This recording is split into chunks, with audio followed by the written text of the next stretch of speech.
G'day everybody, welcome back to my page. Still been busy building the track.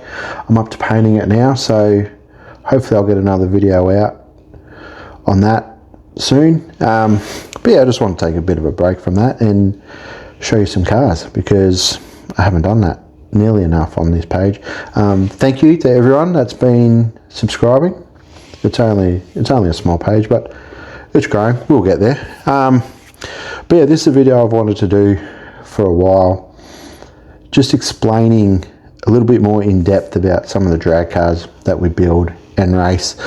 I know when a lot of people see the live feeds or videos of the cars racing, you don't really get an idea of what's actually happening, and you just see them flash by and you see the cars from the outside like this, but you don't really get to see underneath and what we actually do to build the car and tuning wise. Oh, a few bugs.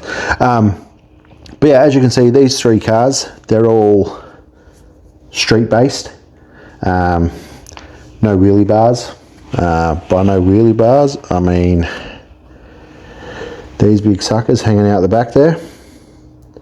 So they're all based off what you would see driving on the road. They're supposed to be, you should be able to register them. That's basically how they're supposed to look. But yeah, on the top they all look quite similar, but underneath they're vastly different. So let me get some bodies off and give you a look. Alright, so what we'll do, we'll take a look at this Chevelle first. This is it's kind of like an entry class car. We just call it street. It's supposed to be very street appearing. No blowers, no scoops, no wings. Basically just as the model kit comes, as the model kit. And yeah, so this class runs a 1.5 second index, meaning you can't go faster than 1.500 seconds. If you go quicker, you're out. So the whole point is to keep everything really even. Anyone can come along and join in, have a race. I've seen people use old Plafit chassis. They work really well. If you want to come down one day and have a play on the drags, you can use that, no problem.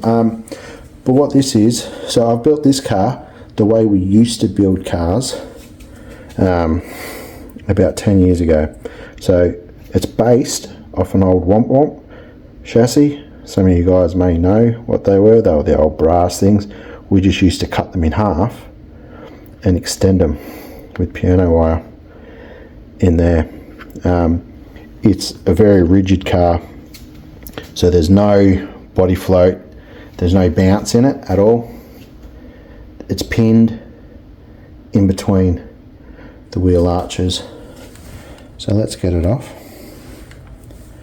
Now you'll see I quite like these chassis for this street class because you'll notice there's a whole bunch of weight placed around in it. I just use fishing sinkers, place them strategically wherever they need to go. It's a bit ordinary looking at the moment, but yeah, that's all it is. So we cut the chassis in half, extend it, and then we put weights where we need to. Now the whole idea of the weight is to settle the car down, but also to get us to that correct time. Weight is the easiest way to do it. So I have these ones permanently sitting on there because it just keeps the nose down, and I change these ones throughout the night depending on what the car's doing, what the track's doing. I find this chassis works best. It's very wide. You can get a whole bunch of weight in there. So yeah, but that's how we used to do them. We used to just mount the body pins, the pin tubing for the body pins, just like that.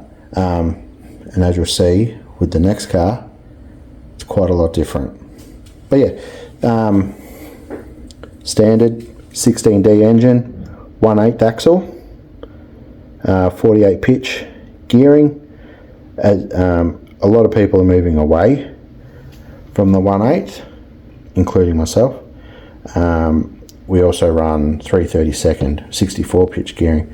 It's a lot more tuning that you can get out of them, more ratio options.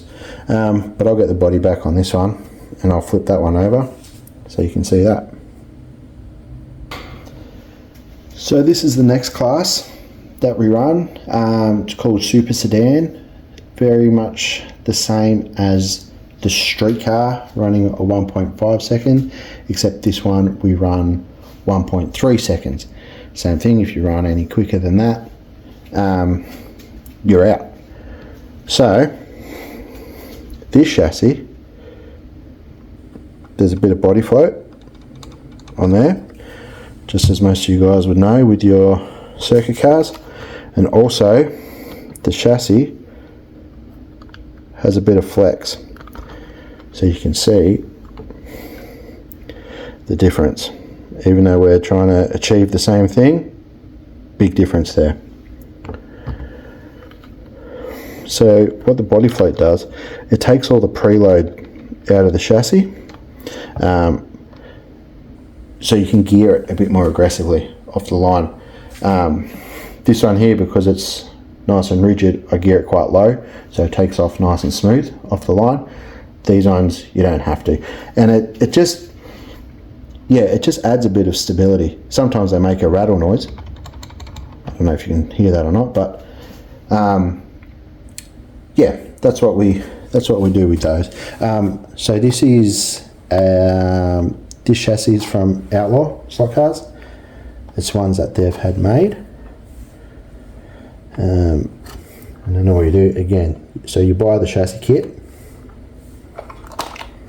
There we go.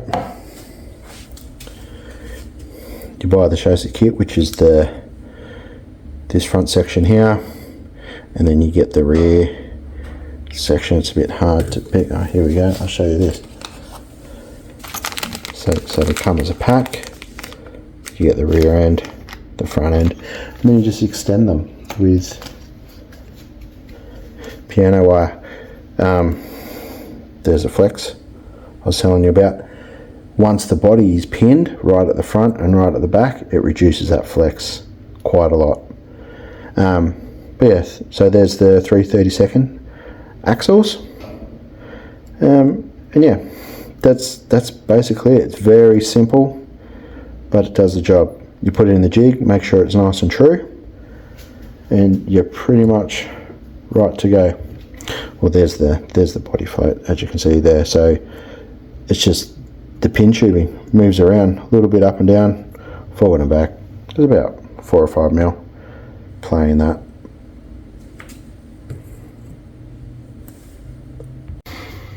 Alright, and then this is our last car that I'm going to show you.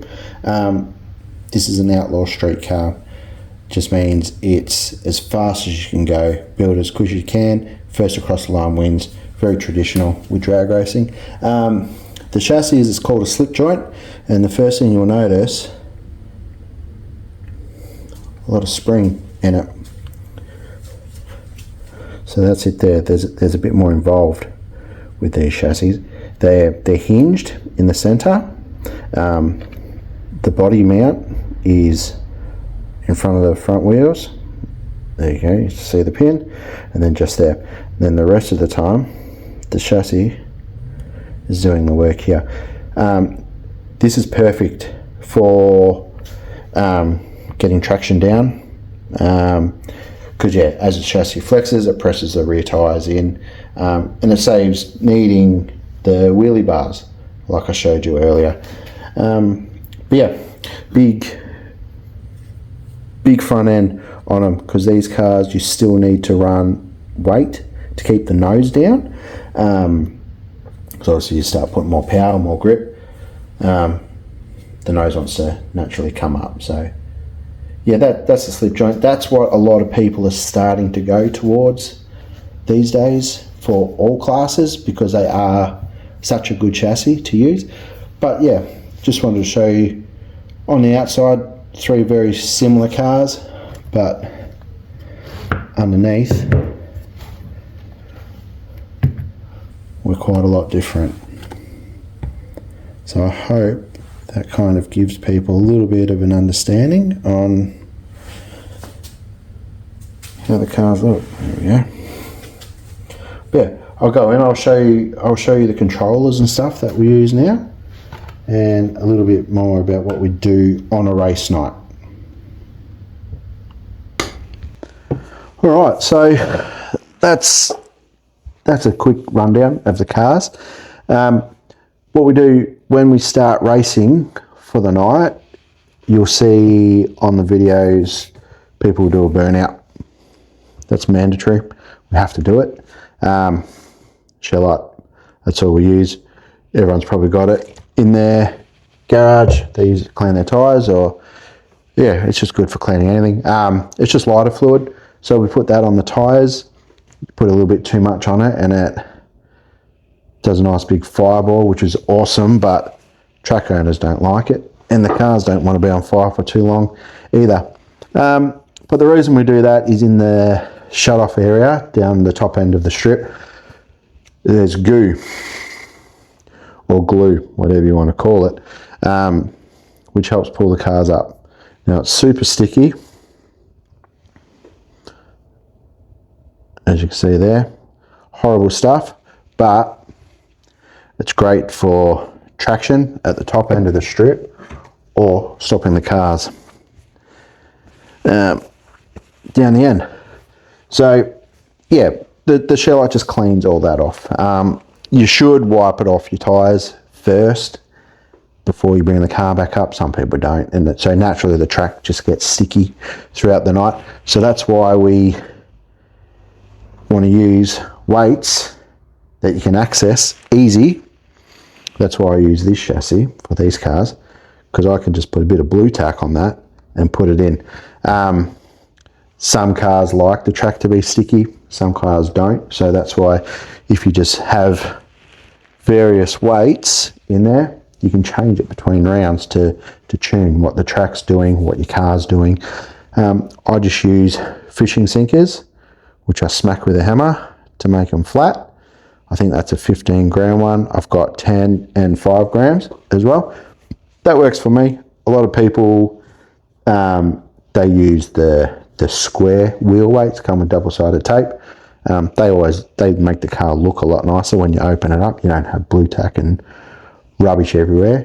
Other people just use a flat sheet of lead and just cut it up to suit as well. So there's plenty of ways that you can do it. You can also tune it through the controller. Now, if you don't want to do that and you're happy just putting weight in the car, you can get away with your stock standard. That's a Mid-America drag controller. Just trigger, away you go. There's nothing fancy. There's no relays, nothing. Put that back. What we use when we race, we've got DeFalco drag controller. There's a few little features on it which people will be used to. Your power, fast and slow. That's basically your punch off the line. I like to run it kind of in the middle to start with. It goes up to 11 for some reason, go figure, but yeah. Yeah, that way you can tune it, give a little bit more, a little bit less off the line. It's up to you. We also have this relay box. It's powered by a little 9-volt battery. Yeah, and all that does, the battery just powers up the relay and it shortens how the power goes through. So it gives you a nice good blast. Yeah, so you mainly use that for the quicker cars, or if your car is being a bit stubborn and you want to give it a little bit of extra oomph off the line, flick that on and see where you end up. Also, on the controller, got this little button here. It's called a rollout button.